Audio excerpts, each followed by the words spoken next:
Post हमने की है।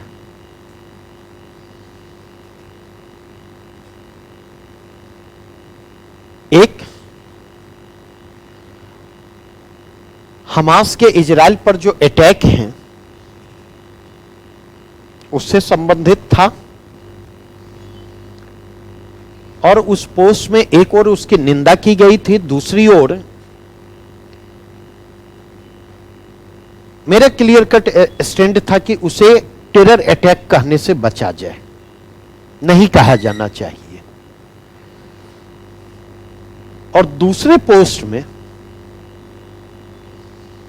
जो है हमने फिलिस्तीन और फिलिस्तीनी कॉज के प्रति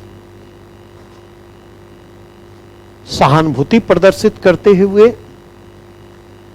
अपनी प्रतिबद्धता की बात की। तो ये तो स्टार्टिंग पॉइंट था। कई प्रश्न उठे, उनमें कुछ प्रश्न जेन्युइन थे। एक आध दो जगहों पर मेरी भी नजरें गई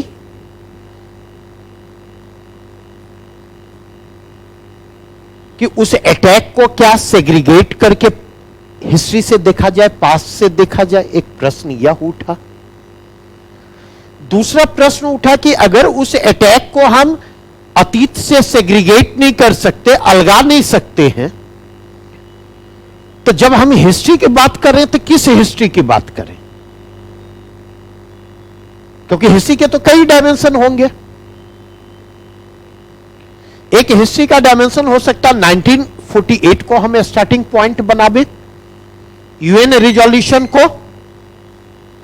दूसरा हो सकता कि फर्स्ट वर्ल्ड वॉर के समय से उठावें और किस तरह से इजराइल को वेस्टर्न कंट्री के द्वारा क्रिएट किया गया,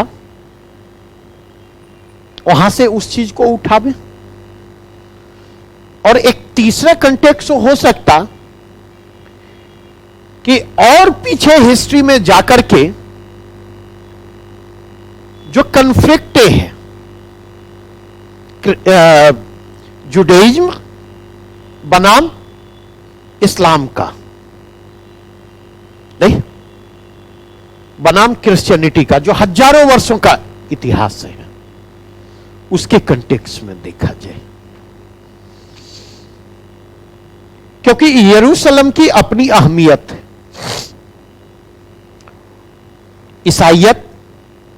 ईसाइयों के लिए, यहूदियों के लिए और मुसलमानों के लिए, तीनों के लिए यरूशलेम के धार्मिक महत्व है।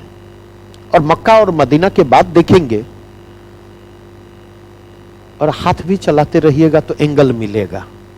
ये मत सोचिएगा कि फेसबुक पर चर्चा से शुरू की तो ये चर्चा जो है नहीं, कई बार खतरा होता है ना। तो अगर आप देखें तो मक्का और मदीना के बाद मुसलमानों का तीसरा सबसे पवित्र स्थल अल अक्सा मस्जिद जो है यरूशलेम में ही अवस्थित है। अब अगर इस पॉइंट ऑफ व्यू से देखें, मेरी समझ यह कहती है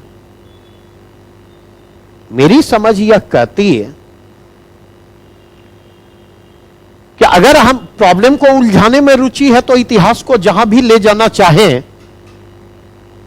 इतिहास को वहां ले जाने के लिए हम स्वतंत्र हैं, जहां भी हम ले जाना चाहें। लेकिन अगर हम प्रॉब्लम के सॉल्यूशन में हमारी रुचि है तो प्रॉब्लम के सॉल्यूशन के लिए आवश्यकता इस बात की है कि एक रेड लाइन हम खींचे, और मेरे हिसाब से वो रेड लाइन होगा 1948 का यूएन रिजोल्यूशन। ठीक है, यूएन रिजोल्यूशन 1948 जो है,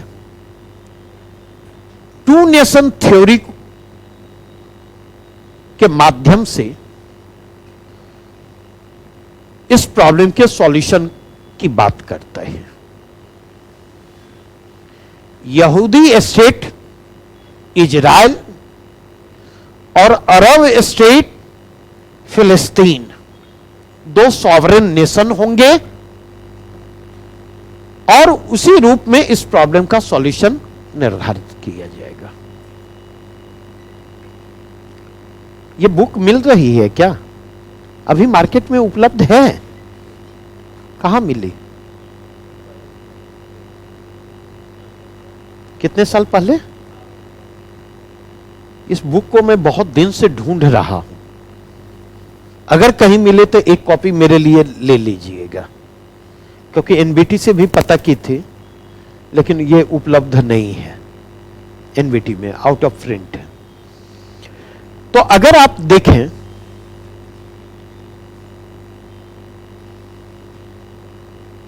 वहां पर गलती अरब राष्ट्रों की ओर से होती है।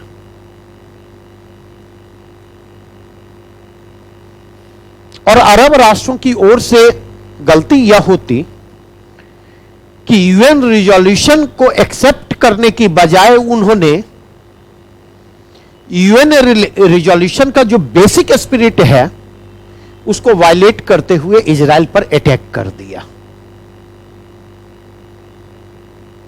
ठीक है, तो निश्चित तौर पर अरब राष्ट्रों की गलती है, इससे इनकार नहीं किया जा सकता।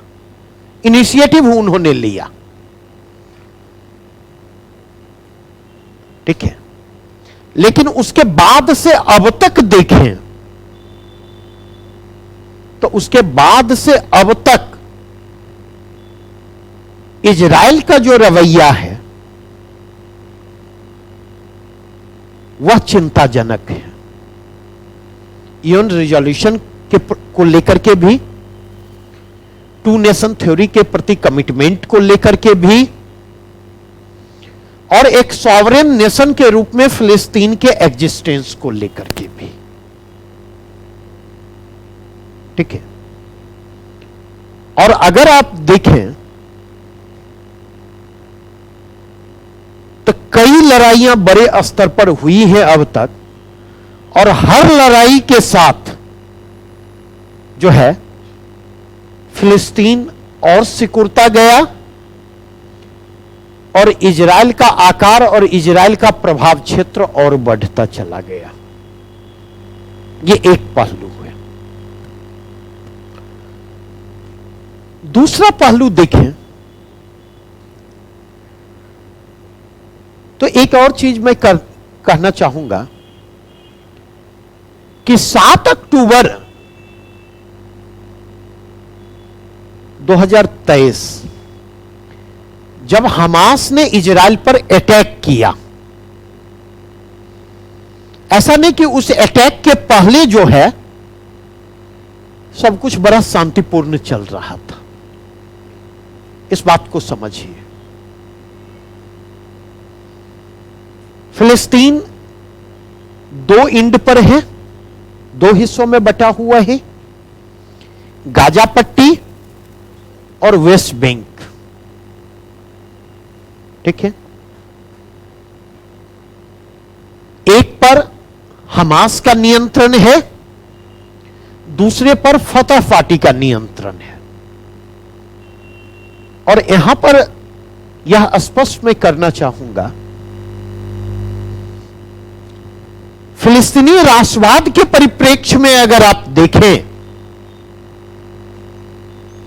तो यासर अराफात तक जो है फिलिस्तीन ने हमेशा, उनका संगठन था पीएलओ, फिलिस्तीन लिबरेशन ऑर्गेनाइजेशन, फिलिस्तीनी राष्ट्रवाद ऑर्गेनाइज था और उसने इजराइल को लगातार रेसिस्ट किया। और यासर अराफात जब तक फिलिस्तीनी राष्ट्रवाद को नेतृत्व प्रदान करते रहे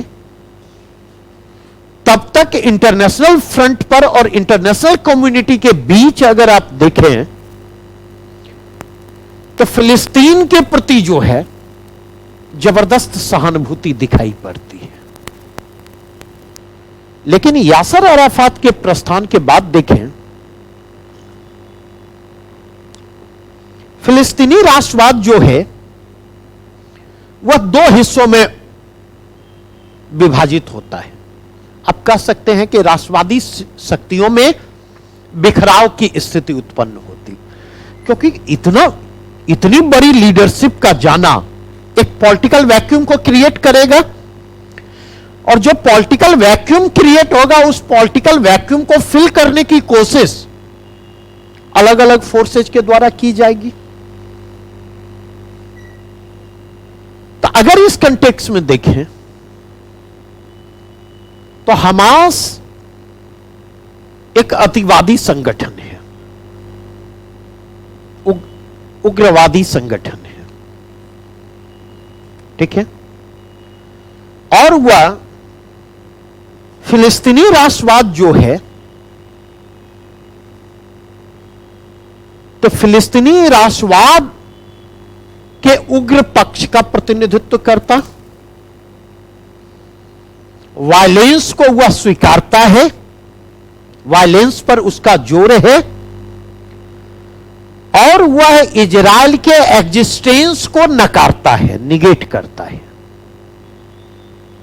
इसका मतलब हमास भी स्वतंत्र यहूदी राज्य के रूप में इजराइल के अस्तित्व को स्वीकार नहीं करता, और फिलिस्तीन का अप्रोच भी 1948 का जो यूएन रिजोल्यूशन है, उस यूएन रिजोल्यूशन के प्रति फिलिस्तीन का अप्रोच भी वायलेटिव है। वह उसका सम्मान हमास नहीं करता है, ठीक है। फतह के कंटेक्स्ट में देखेंगे, अच्छा, इसके कंटेक्स्ट में अगर आप देखेंगे तो हमास की स्थिति गाजा पट्टी में मजबूत है, नहीं, लेकिन वह गाजा पट्टी से बाहर वेस्ट फिलिस्तीन अर्थात वेस्ट बैंक में अपना प्रभाव छोड़ पाने में असमर्थ है। और फिलिस्तीन को हमास को कई देशों ने टेररिस्ट ऑर्गेनाइजेशन का दर्जा दे रखा है, लेकिन दुनिया में ऐसे देश भी मौजूद हैं जो हमास को लेकर के सॉफ्ट हैं, हमास को लेकर जिनका अप्रोच लिबरल है, और जो डायरेक्टली इनडायरेक्टली हमास को सपोर्ट कर रहे हैं और हमास के साथ उनका कनेक्ट बना हुआ है। ऐसे देशों को अगर स्पेसिफाई मैं करना चाहूं तो रसिया, चाइना, ईरान, तुर्की, ठीक है, ये उनके डायरेक्टली इनडायरेक्टली उनके सपोर्ट में है, इनकी सिंपैथी उनके साथ है। और एक और बात कहना चाहूंगा कि इजराइल को अमेरिका का बैकअप है, और अमेरिका की स्ट्रांग यहूदी लॉबी अमेरिका की इजराइल नीति को निर्धारित करने में निर्णायक भूमिका निभाती है। अपार्ट फ्रॉम दैट, ब्रिटेन सहित जो वेस्टर्न यूरोपियन कंट्री हैं, उनकी भी बैकिंग इजराइल के साथ है। और अगर इस कंटेक्स्ट में देखें तो वेस्ट एशिया में एंटी अमेरिकन सेंटिमेंट के टॉर्च बियरर के रूप में अमेरिका विरोधी जो भावनाएं हैं, उनके टॉर्च बियरर के रूप में अगर आप जाकर के देखें तो अल कायदा और तालिबान की ही चर्चा नहीं होती, बल्कि हमास और हिजबुल्लाह की भी चर्चा होती है, और इनके बीच एक इंटरनल अंडरस्टैंडिंग भी है। क्लियर? अगर फतह की बात करें, जिसका प्रभाव वेस्ट बैंक पर है, जो फिलिस्तीनी राष्ट्रवाद के मॉडरेट पक्ष का, मॉडरेट रूप का प्रतिनिधित्व करता है, और वह चाहता है कि फिलिस्तीन समस्या का पॉलिटिकल सॉल्यूशन निकले, शांतिपूर्ण तरीके से निकले, और इसमें इंटरनेशनल कम्युनिटी जो है अपना इफेक्टिव रोल प्ले करे। अब समस्या यह है कि ना फतह वेस्ट बैंक से बाहर निकलकर गाजा पट्टी में अपना प्रभाव छोड़ पाने की स्थिति में है, और ना गाजा पट्टी ना हमास गाजा पट्टी से बाहर निकल करके फतह के प्रभाव वाले वेस्ट बैंक पर अपना प्रभाव छोड़ने की स्थिति में है। यहां पर इस बात को ध्यान रखेंगे, इंटरनेशनल एक्सेप्टेंस की अगर बात करूं तो फतह का इंटरनेशनल एक्सेप्टेंस जो है कहीं ज्यादा है, और यह फतह का जो इंटरनेशनल एक्सेप्टेंस है वह एक आइडेंटिटी क्राइसिस को जन्म दे रहा है। किसके भीतर? वह आइडेंटिटी क्राइसिस को जन्म दे रहा है हमास के भीतर। ठीक है, यहां पर एक और चीज को मैं स्पष्ट करना चाहूंगा कि इजराइल की एट्रोसिटीज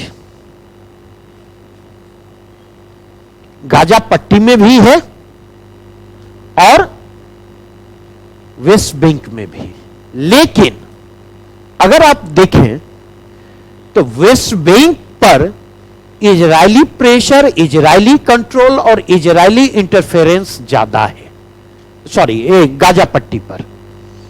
और गाजा पट्टी के लोग जो हैं, जो गाजा स्ट्रिप है उस चारों तरफ इजराइल से घिरा है, और अगर आप गाजा पट्टी को देखें तो वहां के लोग अपने डे टू डे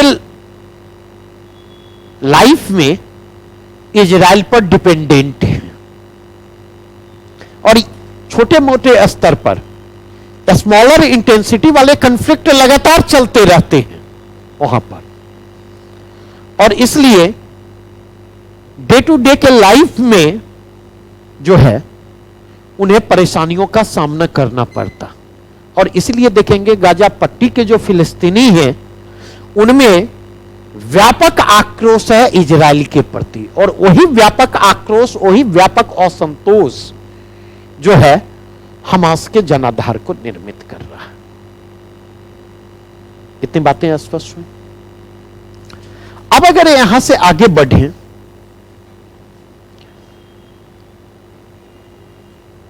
तो फिलिस्तीनी राष्ट्रवाद को देखें तो वह वर्तमान में फ्रस्ट्रेशन के फेज से गुजर रहा है।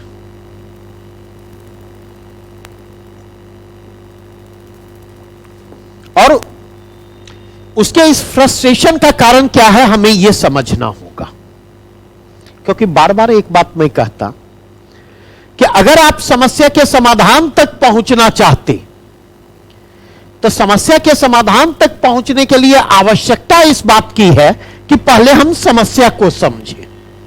जब तक हम समस्या को नहीं समझेंगे तब तक हम समाधान तक नहीं पहुंच सकते। फिलिस्तीनी राष्ट्रवाद के फ्रस्ट्रेशन का पहला महत्वपूर्ण कारण है फिलिस्तीनी राष्ट्रवाद का बिखराव, उसका संगठित ना होना। चूंकि वह बिखरा हुआ है, संगठित नहीं है, इसलिए वह ना तो इजराइल पर प्रेशर को बिल्डअप कर पाने की स्थिति में है और ना ही इंटरनेशनल कम्युनिटी पर प्रेशर को बिल्डअप कर पाने की स्थिति में है। नहीं, नंबर 2 अगर आप देखें तो दूसरी समस्या जो उभर करके आ रही कि आज फिलिस्तीनी राष्ट्रवाद के पास यासर अराफात जैसा चेहरा नहीं है। और अगर आज फिलिस्तीनी राष्ट्रवाद के पास यासिर अराफात जैसा चेहरा मौजूद नहीं है तो ऐसी स्थिति में आप क्या पाएंगे? ऑब्वियसली इंटरनेशनल कम्युनिटी को मोबिलाइज करना और इंटरनेशनल कम्युनिटी के जरिए प्रेशर को बिल्डअप कर पाना संभव नहीं हो पा रहा। और धीरे धीरे अगर देखें तो इंटरनेशनल कम्युनिटी भी जो है फिलिस्तीन की समस्या को लेकर उदासीन होती जा रही है। मतलब इस मसले पर चाह करके भी अंतर्राष्ट्रीय मोर्चे पर कोई प्रगति होती हुई दिखाई नहीं पड़ रही है। तो फ्रस्ट्रेशन का यह दूसरा महत्वपूर्ण कारण है। तीसरा कंटेक्स्ट अगर हम देखें, फ्रस्ट्रेशन का तीसरा कारण जो है उसका, जैसा मैंने कहा कि फिलिस्तीनी राष्ट्रवाद के इंटरनल कंट्राडिक्शन हमास फतह की प्रतिद्वंदिता से भी जाकर के जुड़ता। अब इसी बीच क्या होता है, इजराइल के पॉलिटिकल सिनारियो को अगर आप देखें, ठीक है, अभी कल ही किसी फेसबुक पोस्ट पर नजर पड़ी कि पाकिस्तानी सेना जो है वो हमास के पक्ष में हस्तक्षेप करना चाहती है, लेकिन उसके पास एयरफेयर नहीं है कि वो वहां तक पहुंच सके। आजकल मजे लेने में हम लोग भी माहिर हैं, समझे।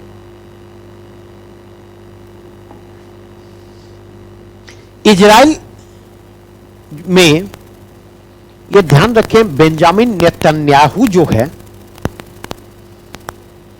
अल्ट्रा नेशनलिज्म को रिप्रेजेंट करते हैं, उग्र राष्ट्रवाद को रिप्रेजेंट करते हैं। और बेंजामिन नेतन्याहू अभी गहरे संकट से गुजर रहे हैं, राजनीतिक संकट से, पॉलिटिकल क्राइसिस से, क्योंकि विपक्ष उन्हें चारों तरफ से घेर रहा था। महंगाई से लेकर के पॉलिटिकल करप्शन तक के मसले पर वो घिरे हुए थे और लगातार उनके खिलाफ मोर्चेबंदी चल रही थी। और इसके कारण कहीं ना कहीं इजरायली भी जो है पॉलिटिकली डिवाइडेड दिखाई पड़ते। तो यह पॉलिटिकल डिवीजन जो है, इस पॉलिटिकल डिवीजन में को एक अपॉर्चुनिटी के रूप में कहा ऐसा जा रहा है कि इस पॉलिटिकल डिवीजन को हमास ने एक अपॉर्चुनिटी के रूप में देखा, ऐसा कहा जा रहा है। लेकिन मेरी अपनी समझ कहती है बेंजामिन नेतन्याहू हमास के एग्जिस्टेंस के लिए जरूरी है और हमास बेंजामिन नेतन्याहू के पॉलिटिकल एग्जिस्टेंस के लिए जरूरी है, दोनों। क्योंकि अगर न्यूज़पेपर के लगातार संपर्क में है, मैं तो फॉलो भी नहीं अभी कर पा रहा हूं व्यस्तता के कारण, इसलिए हमने कहा कि एक आउटलाइन दे देता हूं, उसको फॉलो करें। प्रश्न कई एंगल से पूछे जा सकते। जैसे अगर आप देखें, थोड़ा सा हम अपने प्री इंडिपेंडेंस फेज में जाएं, तो प्री इंडिपेंडेंस फेज में जब आप जाएंगे तो मुस्लिम माइनॉरिटी के कंटेक्स्ट में जो कम्युनलिज्म है, अल्पसंख्यक सांप्रदायिकता ने बहुसंख्यक सांप्रदायिकता को जस्टिफाई किया और उसको स्ट्रेंथन करने का काम किया, और बहुसंख्यक सांप्रदायिकता ने अल्पसंख्यक सांप्रदायिकता को जस्टिफाई करते हुए स्ट्रेंथन करने का काम किया। और इन दोनों के घात प्रतिघात ने देश को डिवीजन, पार्टीशन की ओर ले जाने का काम किया। ये दोनों एक दूसरे को जस्टिफाई कर रहे, स्ट्रेंथन कर रहे हैं। और आज वही स्थिति ओवैसी और राइट विंग हिंदुत्व विंग की है। दोनों एक दूसरे के पोजीशन को स्ट्रेंथन कर रहे हैं, दोनों एक दूसरे की राजनीति के लिए आवश्यक है। ठीक वही स्थिति वहां पर भी दिखाई पड़ेगी। अब समस्या वहां पर यह उभर करके सामने आ रही कि जो स्टैंड इजराइल की सरकार ने उस घटना के बाद लिया है और जिस तरीके से वह एग्रेसिव है, ऐसा माना जा रहा है कि वह हमास को चाहे जितना डैमेज करे, लेकिन फिलिस्तीनियों के बीच उसके कारण हमास की लोकप्रियता जो है बढ़ेगी और हमास का पोजीशन फिलिस्तीनियों के बीच स्ट्रेंथन होगा, उसकी स्थिति मजबूत होगी। And at the same time अगर आप देखें तो आपको इस बात की जानकारी होगी कि इजराइल में भी इस घटना के बाद पॉलिटिकल डेवलपमेंट हुए हैं और अब बेंजामिन नेतन्याहू का विरोध पृष्ठभूमि में चला गया और बेंजामिन नेतन्याहू के नेतृत्व में जो है यूनिटी गवर्नमेंट का गठन हो चुका है। नहीं? अब अगर इस कंटेक्स्ट में देखें तो इसके फ्रस्ट्रेशन का एक और कारण है हमास के फ्रस्ट्रेशन का और फिलिस्तीनी राष्ट्रवाद के फ्रस्ट्रेशन के एक और कारण है। और वह क्या है? अरब नेशनलिज्म का कमजोर पड़ना और इसकी पृष्ठभूमि में देखेंगे अरब राष्ट्रों का बिखराव।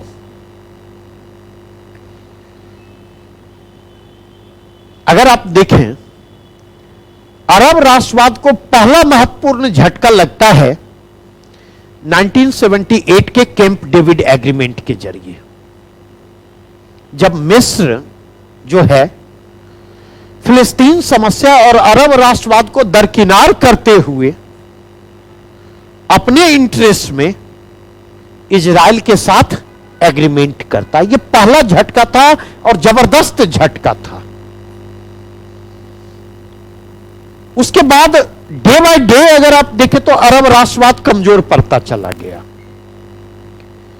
दूसरा झटका अरब राष्ट्रवाद को लगता है 1994 में, जब अरब नेशन में जॉर्डन जो है वह फिलिस्तीन के मसले पर अरब राष्ट्र के कैंप से बाहर निकलता है और इजराइल के साथ पीस डील साइन करता है।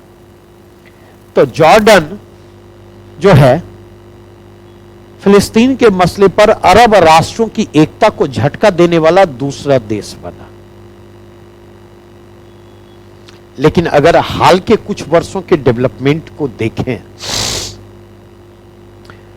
तो 2020 में अब्राहम एकॉर्ड की चर्चा आई थी और 2 अरब राष्ट्रों ने, ठीक है, 2 अरब राष्ट्रों ने, और उसमें भी अगर स्पेसिफाई करूं तो खाड़ी देश के अरब देश अब फिलिस्तीनी मसले पर अरब राष्ट्रवादों की जो संयुक्त मोर्चा था उससे बाहर निकलते हैं। पहले यूनाइटेड अरब अमीरात के द्वारा समझौता किया जाता इजराइल के साथ और ठीक उसके कुछ दिन के बाद बहरीन के द्वारा समझौता किया जाता। लेकिन ये बातें यूनाइटेड अरब अमीरात और बहरीन तक सीमित नहीं रहती हैं, क्योंकि माना यह गया कि चाहे यूनाइटेड अरब अमीरात का इजराइल के साथ एग्रीमेंट हो, चाहे बहरीन का इजराइल के साथ एग्रीमेंट हो, उसको सऊदी अरबिया का बैकअप मिला हुआ था। और अगर आप देखें हाल के वर्षों में सऊदी अरब का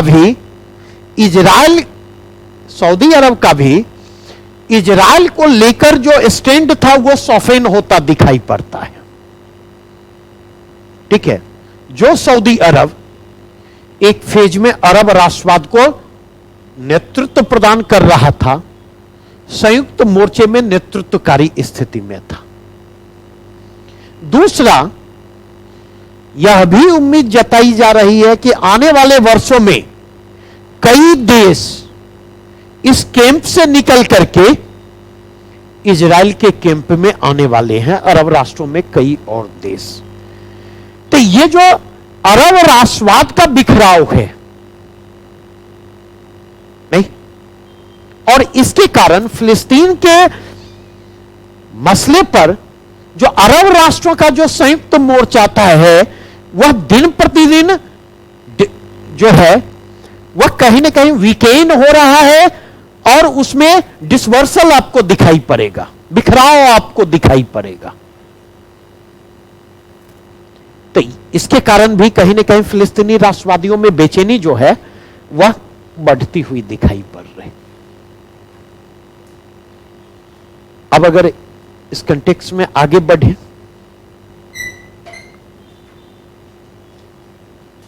अभी तक जहां तक मेरी नजर पड़ी है, रसिया के इसमें इन्वॉल्वमेंट की कहीं बात नहीं आई। चाइना के अभी तक इन्वॉल्वमेंट के कोई इंडिकेशन नहीं मिले। ईरान के बारे में इनिशियल चर्चा हुई, लेकिन इजराइल ने खुद उसको रिफ्यूट किया है। नहीं, लेकिन मेरी समझ यह कहती है, जहां तक चीजों को मैं समझ पा रहा, कि चूंकि रूस यूक्रेन में बुरी तरह से फंसा हुआ है और अमेरिका सहित नाटो का बैकअप जो है यूक्रेन को मिल रहा है, जिसके कारण आने वाले निकट भविष्य में रूस की परेशानियां कम नहीं होने जा रही।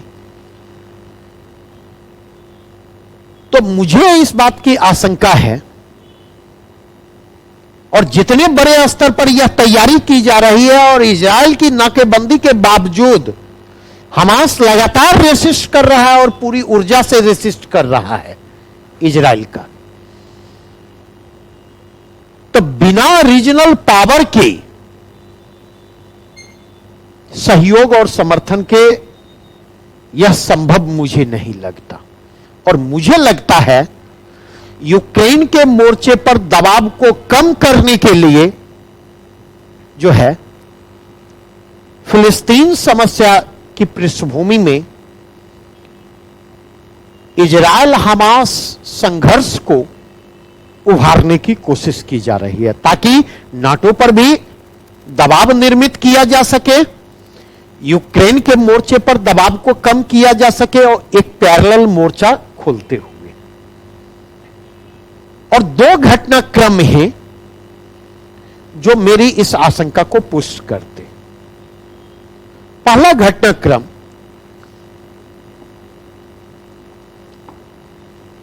महज 48 घंटे के भीतर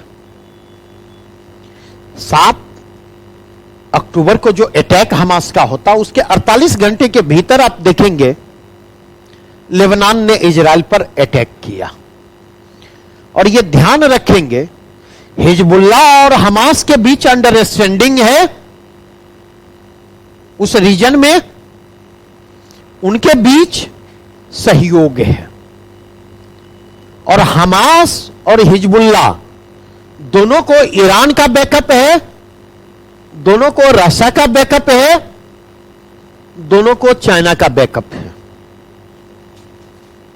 नहीं, और ये जो रीजनल इक्वेशन मिल रहा है, बन रहा, इस रीजनल इक्वेशन में आप देखेंगे एर्दोगन के नेतृत्व में तुर्की भी अपनी मजबूत और प्रभावी उपस्थिति को दर्ज करवा रहा है। तो ऐसी स्थिति में अगर आप जाकर के देखें तो आने वाले हिजबुल्लाह का अटैक इस ओर इशारा करता है कि इजराइल मतलब इस मसले पर इजराइल और हमास का टकराव जो है वह केवल, या हमास का इजराइल पर हमला केवल हमास तक सीमित नहीं है, बल्कि आने वाले समय में उसका विस्तार। और आज के घटनाक्रम के साथ देखें, इस आशंका की पुष्टि हो रही है, क्योंकि सीरिया में असद के अगेंस्ट अमेरिका ने पूरी ताकत लगा ली असद को उखाड़ने के लिए, पूरी ताकत अपनी लगा ली। और अगर उस कंटेक्स्ट में जाकर के देखें तो बॉर्डरिंग इलाके में आप देखेंगे तुर्की और सीरिया के इंटरेस्ट भी आपस में टकराते हैं, और उसके बावजूद असद अगर जमे हुए हैं तो रूस की बदौलत, चीन की बदौलत, ईरान की बदौलत, और आज जब इजराइल ने दमिश्क एयरपोर्ट पर अटैक किया तो यह इस ओर इशारा करता है कि कहीं ना कहीं हमास के साथ सीरिया और असद के तार भी जुड़े हुए हैं। दायरा फैल रहा है ना, नहीं? और इसकी पृष्ठभूमि में मुझे ऐसा लगता है कि इस समस्या के भी लंबे खींचने की संभावना है, सारी चीजों के बावजूद। अब ये तो मोटा मोटी एक आउटलाइन यहां का था। अब सवाल यह उठता, भारत के लिए विकट स्थिति है, भारत के पोजीशन को समझें। क्योंकि अगर आप देखें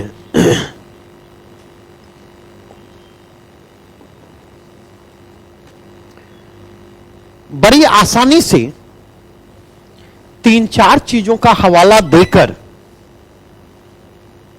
भारत के इजराइल प्रेम की हमारे यहां व्याख्या की जा रही है उन लोगों के द्वारा जो सत्तारूढ़ दल को नापसंद करते। नंबर 1, दोनों नेतृत्व का जो दक्षिणपंथी रुझान है, राइट विंग ओरिएंटेशन जो है इजरायली नेतृत्व का भी और करेंटली इंडियन रिजिम का भी, दोनों को एक दूसरे से जोड़ता ही। दूसरा कंटेक्स्ट देखें,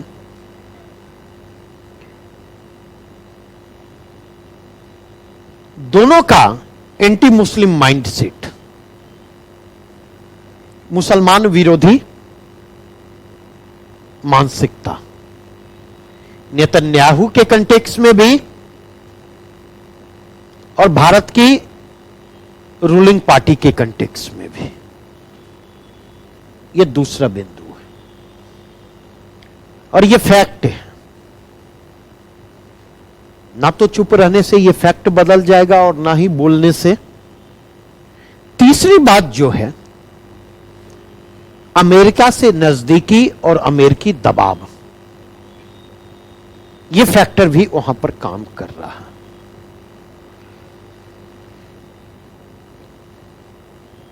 चौथा फैक्टर है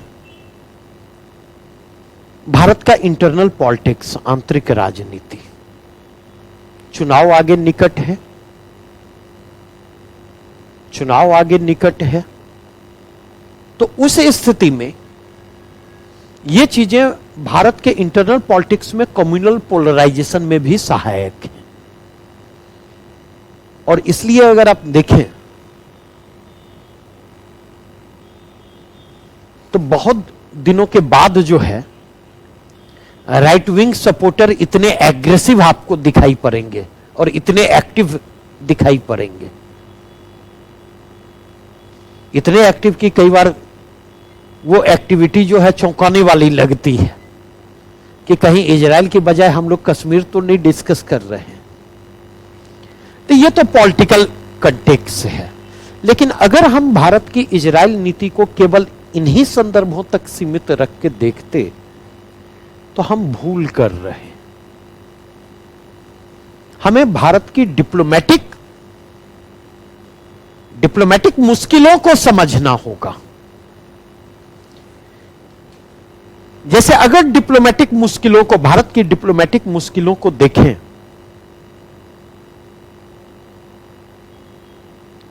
तो पहला कंटेक्स्ट जो है वह है कश्मीर का, टेररिज्म के फ्रंट पर। कहीं ना कहीं टेररिज्म का शिकार इजराइल भी है और टेररिज्म का शिकार भारत भी है, नहीं? और दोनों जगहों पर टेररिज्म के क्रॉस बॉर्डर लिंकेज है, इजराइल में भी और भारत में भी।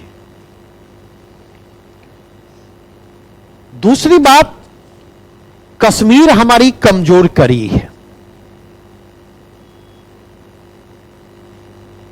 और कश्मीर में हम मुश्किलों में हैं, तो हमें कोई भी स्ट्रेटेजिक लाइन ड्रॉ आउट करते वक्त हमें इस बात का ध्यान रखना पड़ता, हम इसको ओवरलुक नहीं कर सकते। तीसरी चीज अगर देखें तो भारत की जो अफगानिस्तान नीति रही है वो बुरी तरह से विफल रही है। और मैं इस क्रम में यह चीज बतला दूं कि भारत की अफगानिस्तान नीति जो है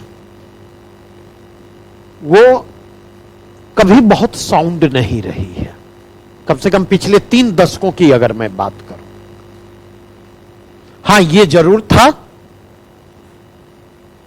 कि तालिबान के प्रस्थान के बाद जब नॉर्दर्न अलायंसेज की सरकार बनती है तो उनके साथ हमारी अंडरस्टैंडिंग थी, और हाल में तालिबान के आने तक थोड़ी सी हमें राहत थी क्योंकि एक फेवरेबल गवर्नमेंट वहां पर थी।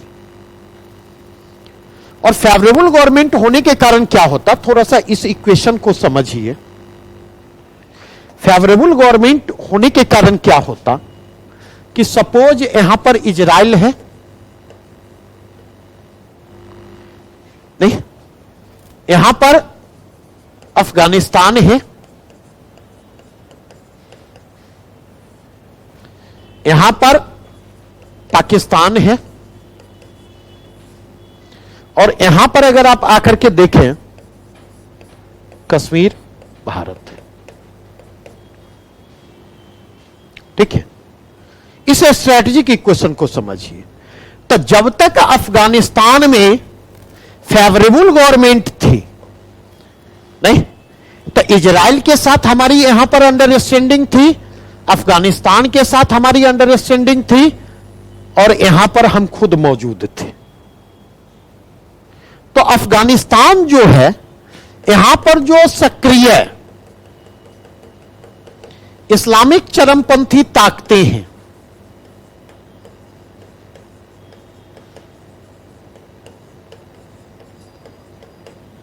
यहां पर जो सक्रिय है, यहां पर जो सक्रिय इस्लामिक चरमपंथी ताकतें हैं,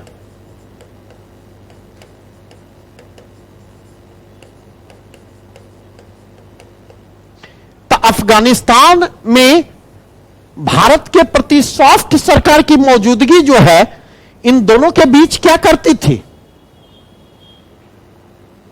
इन दोनों को कुछ हद तक उनके लिए मुश्किलें खड़ी करती थी ना।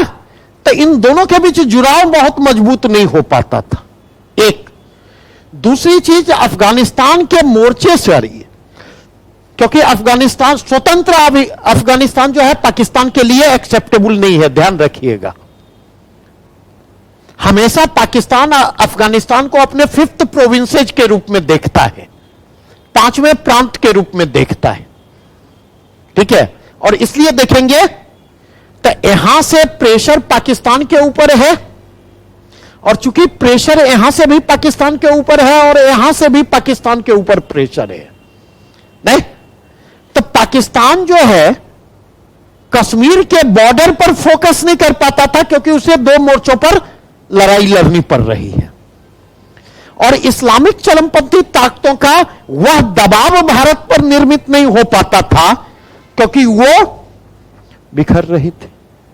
तो अगर इस कंटेक्स्ट में जाकर के देखें तो हम यहां पर 3 पॉइंट से चेक कर रहे हैं, ए, बी और सी। नहीं, इजराइल के साथ भी हमारी अंडरस्टैंडिंग, क्योंकि देखें लास्ट 3 डिकेड के दौरान सरकारें कोई भी रही हो, इजराइल के साथ हमारे संबंध सुधरते चले गए।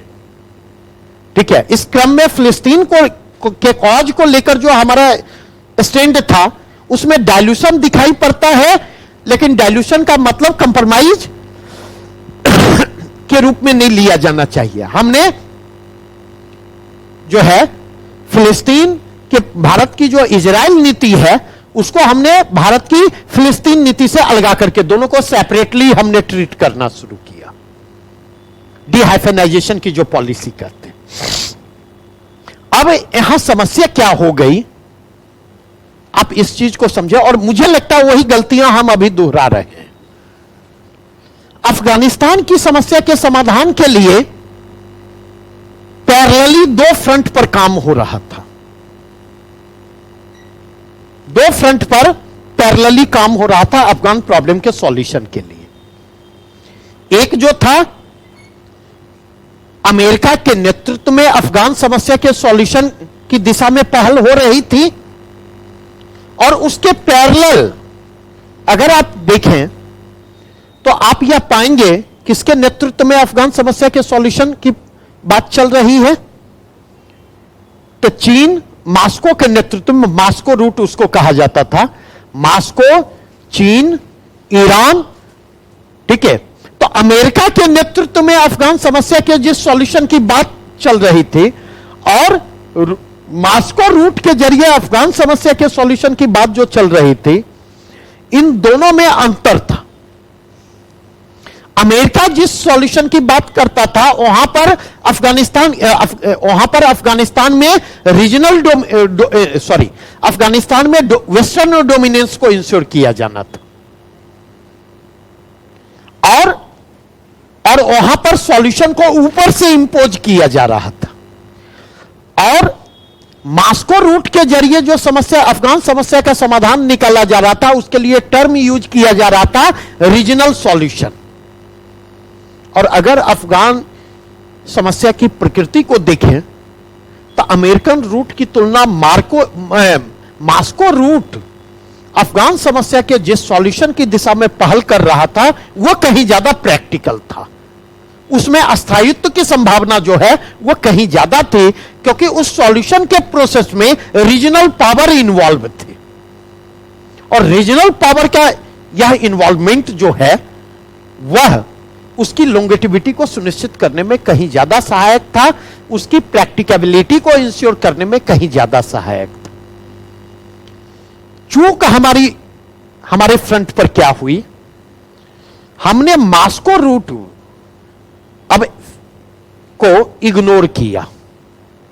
यहां पर ध्यान रखें, चाहे सरकारें यूपीए की रही हो, चाहे सरकारें एनडीए की ओर रही हो, 1998 के पोखरण एक्सप्लोजन के बाद की रियलिटी की बात मैं कर रहा, ठीक है। इधर देखो, इधर काम करेंगी चीजें, ठीक है, वो बाएं दाएं चलेगा, लेकिन एग्जामिनेशन में यही बाएं दाएं काम आएगा, यहां वाला वहां वाला नहीं। तो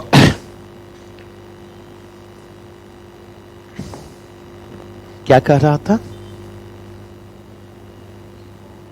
हाँ, पोखरण के बाद देखें, सरकारें चाहे अटल जी की रही हो, सरकारें चाहे मनमोहन सिंह जी की रही हो, सरकारें चाहे मोदी जी की रही, जितनी सरकारें थी उनमें प्रो अमेरिकन टिल्ट दिखाई पड़ता, और यह प्रो अमेरिकन टिल्ट जो है, यह प्रो अमेरिकन टिल्ट जो है वो बढ़ता चला गया, ठीक है, sometime at the cost of Russia also. और इसलिए आप देखें रसिया से कहीं न कहीं दूरी भी बढ़ी। लेकिन अगर 98 से लेकर अब तक पिछले करीब करीब कितने साल हो गए, 25 साल, इन 25 वर्षों की अमेरिका नीति की बात करें तो मई 2014 एक महत्वपूर्ण प्रस्थान बिंदु के रूप में आता है। दो महत्वपूर्ण प्रस्थान बिंदु, एक मई 2014 और दूसरा यूक्रेन क्राइसिस। मई 2014 के पहले तक अगर आप देखें तो प्रो अमेरिकन टिल्ट के बावजूद एक चेक एंड बैलेंसेज को मेंटेन किया गया सरकारों के द्वारा, चाहे अटल जी की सरकार रही हो, चाहे मनमोहन सिंह की सरकार रही हो। मई 2014 के बाद जो है हमने इस चेक एंड बैलेंसेज को ओवरलुक करना शुरू किया, और उस ओवरलुक करने की कीमत हमें आज अफगानिस्तान में चुकानी पड़ रही है। हमने भारत की अफगान नीति को अमेरिका सेंट्रिक बना दिया, नहीं, और अमेरिका ऐसा निकला नहीं जिसने बिना हमें कॉन्फिडेंस में लिए हमें साइड करते हुए उसने तालिबान से हाथ मिला लिया। यह एक हार्श रियलिटी है और वहां भारत का पूरा पोजीशन फॉल्स पड़ जाता। आज की स्थिति क्या है, इस चीज को समझें। आज की स्थिति यह है कि अफगानिस्तान में आज तालिबान मौजूद है। अफगानिस्तान में आज तालिबान मौजूद है और तालिबान के मौजूद होने के कारण क्या है कि ये जो बीच में था,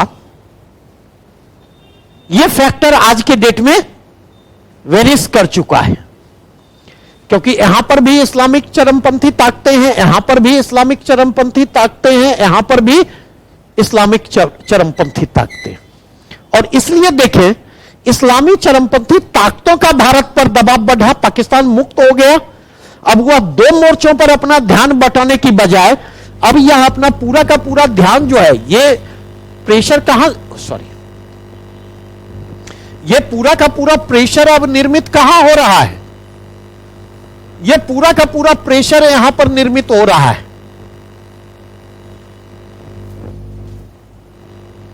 नहीं तो कश्मीर, अफगानिस्तान में तालिबान के आने के बाद कश्मीर में भारत के लिए मुश्किलें बनी हैं, बढ़ी हैं और स्ट्रैटेजिक रिस्क जो है कश्मीर में भारत के बढ़ते चले गए। शायद यह महत्वपूर्ण कारण था जिसके कारण अगस्त 2019 में जम्मू कश्मीर को जो स्पेशल स्टेटस मिला हुआ था, न केवल उस स्पेशल स्टेटस को विड्रॉ किया गया बल्कि उसके फुल स्टेटहुड को भी विड्रॉ किया गया और उसकी जगह पर उसे यूनियन टेरिटरी का फॉर्म दिया गया, ताकि जब जैसी जरूरत हो इनिशिएटिव लेने के लिए स्टेट गवर्नमेंट पर हमारी डिपेंडेंसी नहीं रही, सेंट्रल गवर्नमेंट कोई भी निर्णय ले पाने में पूरी तरह से सक्षम हो सके और कश्मीर पर उसका फुल कंट्रोल हो। बातें ये स्पष्ट हुई? नहीं, आज के कंटेक्स्ट में अगर देखें तो उस स्थिति में अफगानिस्तान में प्रो इंडियन गवर्नमेंट की मौजूदगी के बावजूद की स्थिति में, इंडिया के प्रति सॉफ्ट अफगान सरकार की मौजूदगी की स्थिति में भारत की इजराइल पर वैसी निर्भरता नहीं थी जैसी निर्भरता अफगानिस्तान में तालिबान की मौजूदगी के बाद भारत की इजराइल पर बनी है। इसलिए हमने कहा कि जो स्ट्रैटेजिक कंप्लेक्सिटी है, स्ट्रैटेजिक कंप्लेक्सिटी को इग्नोर नहीं किया जा सकता, स्ट्रैटेजिक कंप्लेक्सिटी को भी हम समझने की कोशिश करें। नहीं, लेकिन अगर एट द सेम टाइम अगर आप जाकर के देखें तो जिस तरह की परिस्थितियां निर्मित हो रही, एक चीज हमें समझना होगा, वेस्ट एशिया इंडो पैसिफिक नहीं है, पश्चिम एशिया इंडो पैसिफिक नहीं है। इंडो पैसिफिक में, एशियाई प्रशांत क्षेत्र में अगर आप जाकर के देखें, हिंद महासागर और उधर पैसिफिक ओनियन का पूरा रीजन क्या कहलाता, यहां चले जाएं, इंडो पैसिफिक। तो इंडो पैसिफिक में हमारे इंटरेस्ट अमेरिका से जुड़ते हैं, हमारे इंटरेस्ट चीन से टकराते हैं लेकिन अमेरिका से जुड़ते हैं, जापान से जुड़ते हैं, ऑस्ट्रेलिया से जुड़ते हैं।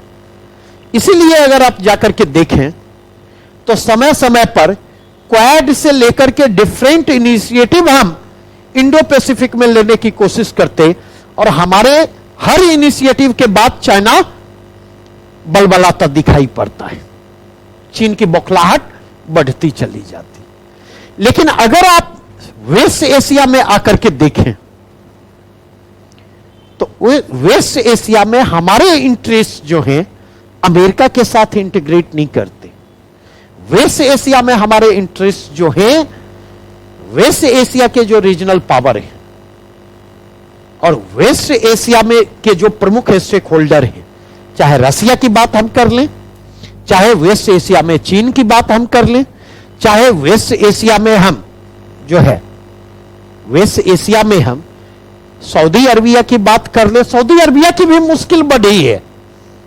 यह मत सोचिएगा कि भारत की ही मुश्किलें बढ़ी है, नहीं, क्योंकि सऊदी अरबिया को पिछले कुछ समय से लगातार तुर्की के द्वारा चैलेंज किया जा रहा है। सुन्नी वर्ल्ड पर जो डोमिनेंस सऊदी अरबिया का था, तुर्की इधर लगातार चैलेंज कर रहा है। और सऊदी अरबिया अगर अमेरिकन कैंप की ओर है तो तुर्की जो है रूसी कैंप की ओर दिखाई पड़ रहा है, और लगातार अंडरस्टैंडिंग वहां पर डेवलप हो रही है। बातें समझ रहे हैं या नहीं? तो अगर इस कंटेक्स्ट में जाकर के देखें तो वेस्ट एशिया में हमारे जो स्ट्रैटेजिक इंटरेस्ट हैं वो इनके साथ, रीजनल पावर के साथ जाकर के जुड़ते हैं।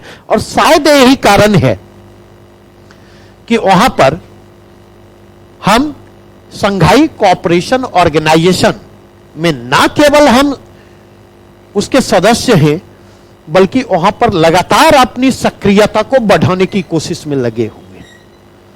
भले ही ब्रिक्स का दायरा कहीं ज्यादा विशाल हो, लेकिन ब्रिक्स की आत्मा कहां बस रही है? ब्राजील, रसिया, चाइना, ब्रिक्स के तीन पावरफुल, ब्राजील का, रसिया, इंडिया और चाइना, ब्रिक्स के तीन पावरफुल कंट्री जो हैं वेस्ट एशिया के प्राइम स्टेक होल्डर हैं। तो ये जो डिप्लोमेटिक कॉम्प्लेक्सिटी है, नहीं, इस डिप्लोमेटिक कॉम्प्लेक्सिटी में हमें यह लगता है कि हड़बड़ी में प्रतिक्रिया देने की बजाय शायद थोड़ी प्रतीक्षा की जानी चाहिए थी, नंबर 1। नंबर 2, मुझे लगता है कि और ये बात मैं ओपनली कह रहा, आप क्या किस रूप में इसकी व्याख्या करेंगे मैं नहीं कह सकता, और ना इसकी विशेष चिंता मुझे है। इंडियन गवर्नमेंट की तुलना इस क्राइसिस पर अपोजिशन पार्टी के रूप में कांग्रेस का जो स्टैंड रहा है वो कहीं ज्यादा मैच्योर स्टैंड है। और वेस्ट एशिया में जो इंडिया के स्ट्रैटेजिक इंटरेस्ट हैं, उस स्ट्रैटेजिक इंटरेस्ट को वह कहीं ज्यादा सूट करता है। एक और कांग्रेस ने इस मसले पर खुल करके हमास के इजराइल पर जो हमास का हमला है उसकी खुलकर के आलोचना की है। एट द सेम टाइम फिलिस्तीनियों और फिलिस्तीनी कॉज के प्रति उसने अपने कमिटमेंट को शो किया है। तो अगर इस कंटेक्स्ट में देखें तो यह है कि हम अपने नेशनल इंटरेस्ट को सेंटर में रखते हुए दोनों के बीच एक बैलेंस क्रिएट करने की कोशिश कर रहे हैं, और इसमें आपत्ति भी नहीं होनी चाहिए। अब यह बात अलग है कि इलेक्शन का समय है, नहीं, इलेक्शन का समय है, उस इलेक्शन के समय में इसे डिफरेंट तरीके से प्रेजेंट किया जाएगा, नहीं, चूंकि मीडिया पर पूरा का पूरा कंट्रोल है तो उसके अपने अपने तरीके के इंटरप्रिटेशन होंगे। लेकिन यह जो इंटरप्रिटेशन है, यह जो स्टैंड है, उस स्टैंड में मुझे लगता है मैच्योरिटी ज्यादा रिफ्लेक्ट हो रही। तो ये जो एक डायमेंशन है, क्योंकि यह मसला तुरंत समाप्त नहीं होने जा रहा, मुझे जो लग रहा है, हो सकता है कल के डेट में मैं गलत साबित हूं, लेकिन मुझे यह लग रहा है कि और भी इंटरनेशनल प्लेयर अभी इस पूरे एपिसोड में आने वाले हैं, पर्दे के पीछे से काम कर रहे हैं, और जैसे जैसे इंटरनेशनल प्लेयर का इन्वॉल्वमेंट होगा, अदर रीजनल प्लेयर्स का इन्वॉल्वमेंट होगा, सिचुएशन जो है वह कॉम्प्लेक्स होगा। यह मेरा अपना ऑब्जर्वेशन कहता है। रेस्ट तो